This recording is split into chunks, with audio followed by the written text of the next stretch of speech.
Okay, so we've got our back end scaffolded, and now it's time to install the database.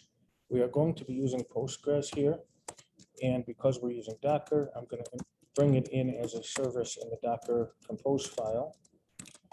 So we'll give it a container name again, and we're using the official Postgres image, which I'm using the latest one, but in real projects, you'll probably want to pin it to a version.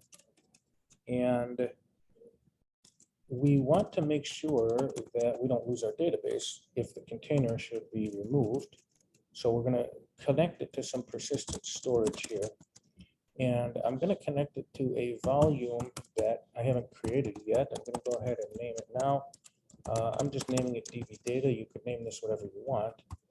And I'm going to connect it inside the machine. I have to mount it to a path. And to find out what path that is, I am at the official site here for the Postgres Docker image, and they have some instructions in here.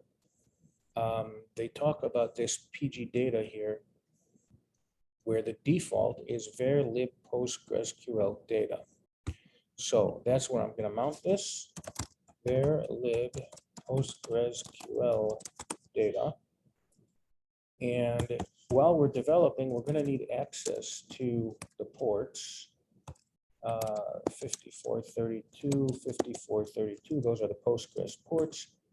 And the way this image works, it works based off of environment variables to set like the username and password and stuff. And at the very least, you have to set this Postgres password.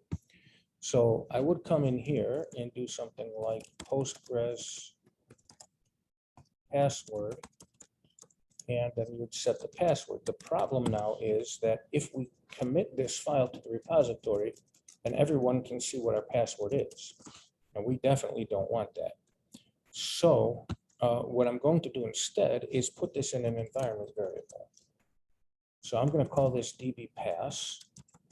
And then to make an environment variable using Docker Compose, we put a file named .env at the same place as the Docker Compose file. So here I can make a dbpass equals and give this whatever it's going to be, just password in this case. And now this will autofill. So since I'm here anyway, I can go ahead and add some of these other ones. Postgres user is optional. Postgres is the name of the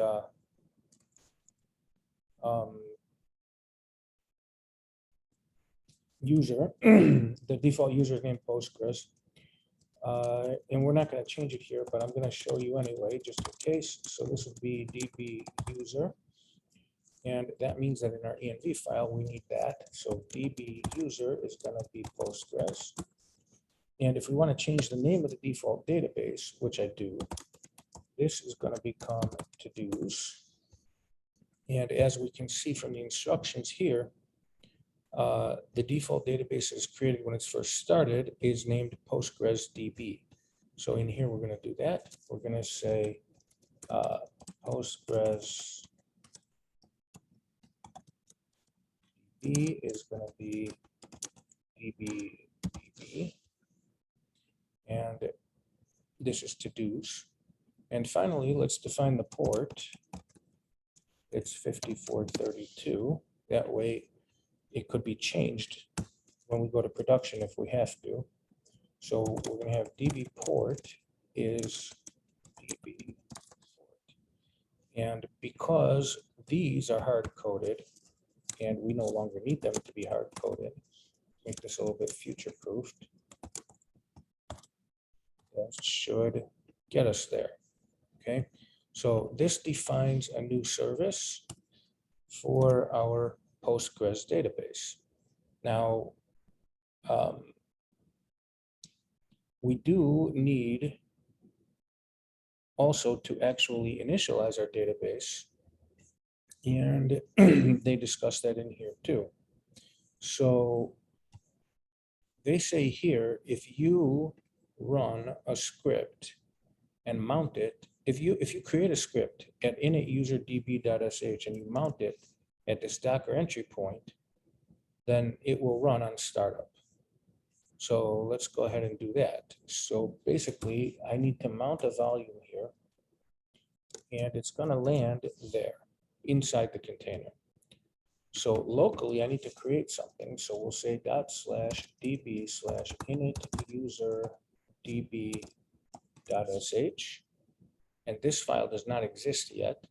So I'm going to come in here into db here.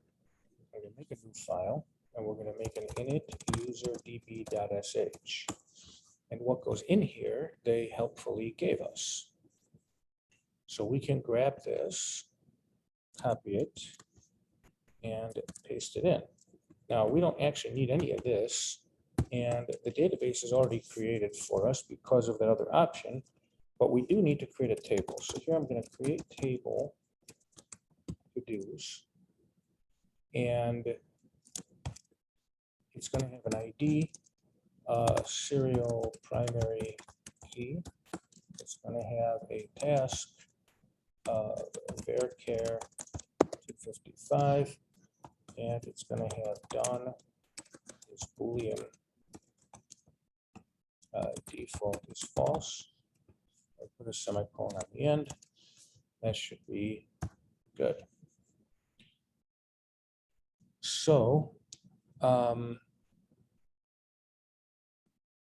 with this, we should have enough to start our database, hopefully.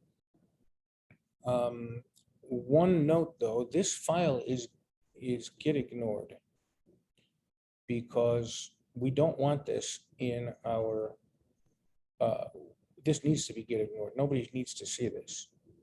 So I'm going to add it to the get ignore. No, I don't want to replace it. I'm not sure what that is. This I want to add to the get ignore. Really?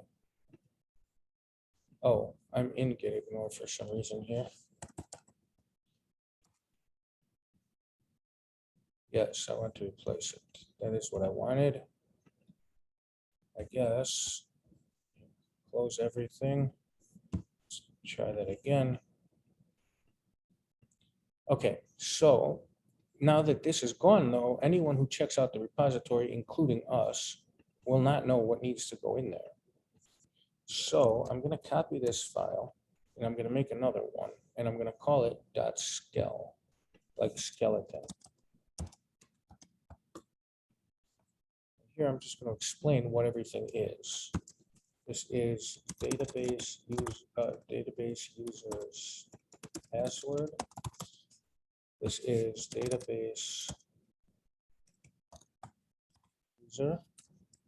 This is the database name, and this is the database port.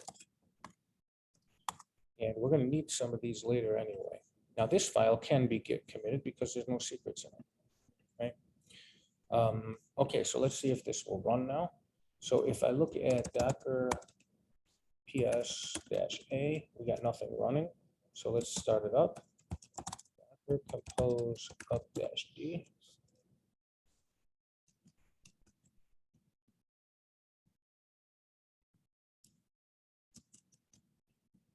And docker compose logs for the database.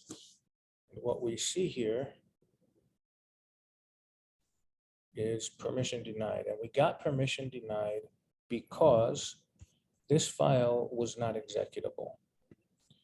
So I'm going to make it executable, chmod +x db/init, and then I'm going to delete everything, docker compose down. And I have to do that because it won't create the database if there's one already in there. That way, if you had one there, it won't accidentally overwrite it. And docker volume remove Fullstack, which remember, this is the persistent container. Now we're going to try it again. Docker compose up-d. Hopefully this time everything will work correctly. Docker compose logs. I'm just going to wait for it to finish. There we go.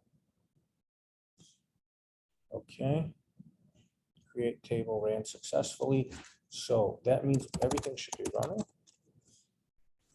And the to-dos database is up. So that means we can go into it. Docker compose exec db bash. And now we are inside the container. PSQL-u Postgres. And we're going to use the to-dos database. And if we look at the tables, we do have a table there. We should be able to use it. Insert into to-dos a task. Values something. That appears to have worked. So let's start from to-dos. Looks good. It defaulted to false. And I'm going to delete to-dos. And that concludes this video. So status, and we're going to add everything here. So git add all, git commit -m, set up Postgres.